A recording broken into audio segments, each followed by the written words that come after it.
our beloved sport has been ruined.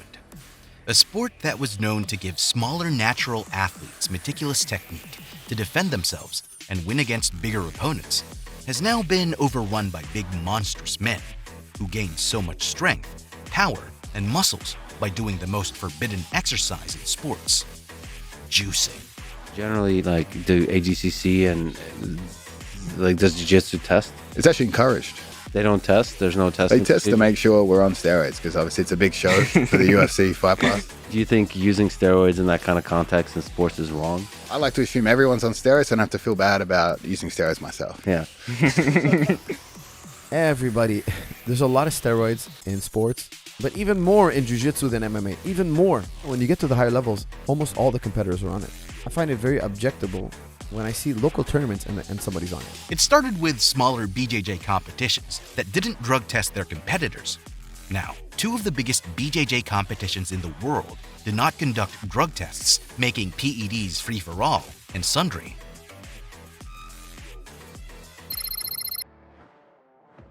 The ADCC, renowned for hosting the most prestigious grappling tournament on the planet,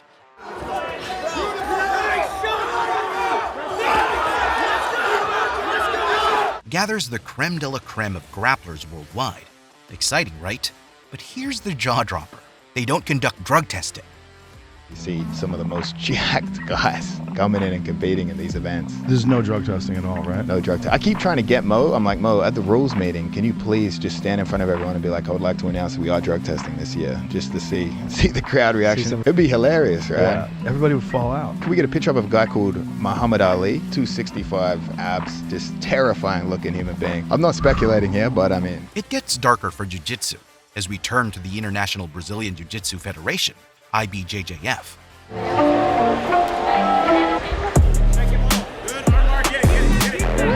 Initially, they dreamed of elevating the sport's professionalism by imposing strict anti-doping measures. Yet, an earth-shattering moment occurred when 5 of their cherished athletes faced doping suspensions.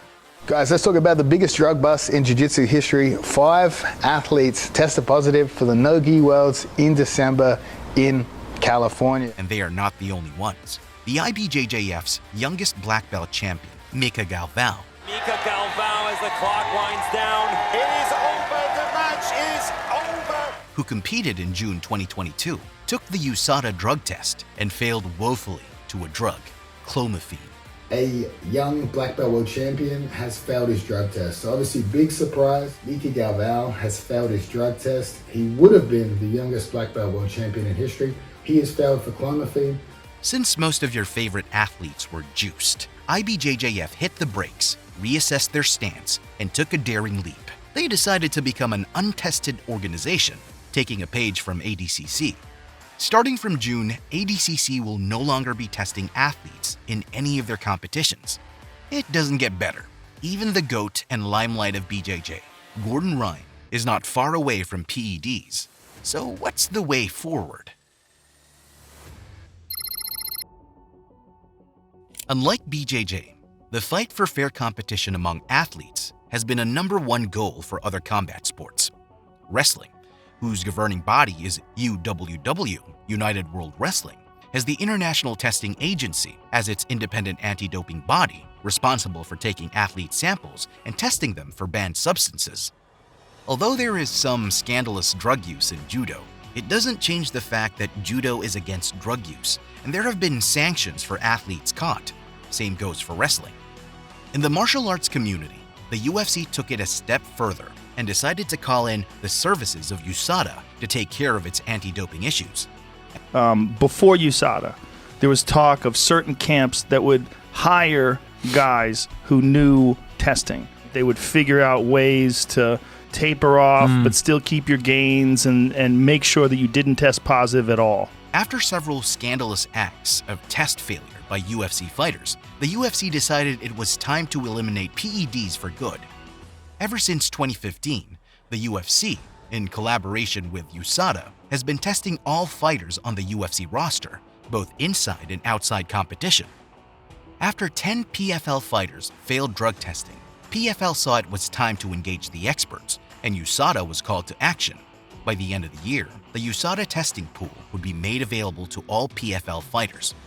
The reverse is the case for BJJ, who decided to swim in PED's pool, but the results isn't friendly to both the sports.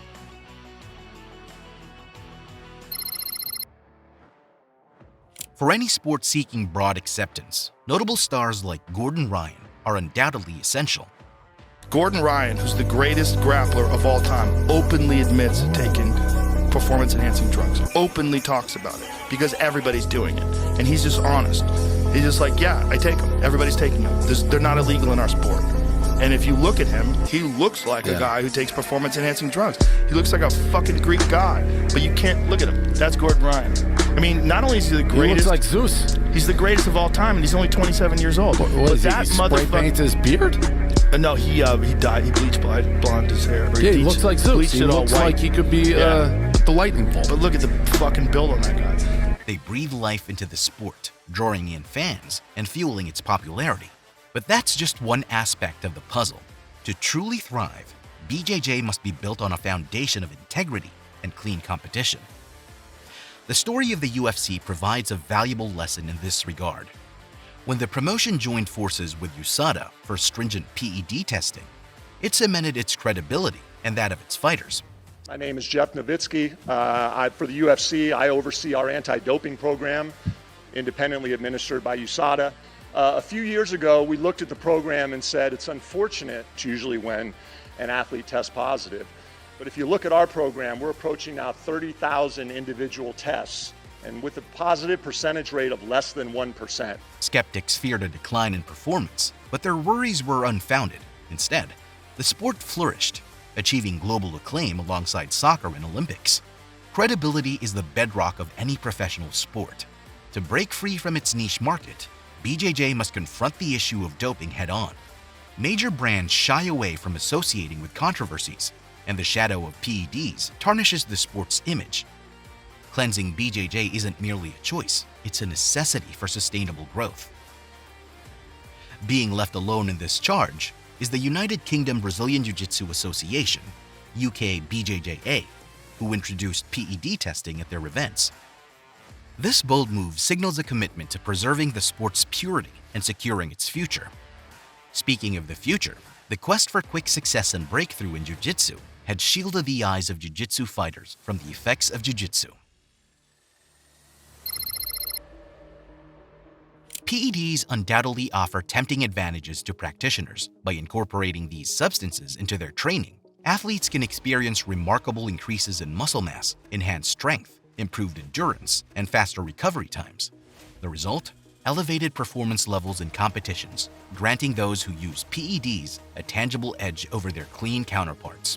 With improved physical fitness and stamina, PED users can push their bodies to new heights, training harder and longer. Who's capable of winning against these guys? Absolutely nobody. However, we mustn't overlook the dark side of PED usage. Safety concerns loom large, and research has revealed alarming statistics. Users of anabolic steroids, for instance, face up to 3 times higher risk of premature death. Additionally, improper use and extended durations of human growth hormone, HGH, can lead to potentially fatal issues, including enlarged internal organs and an elevated risk of cancer.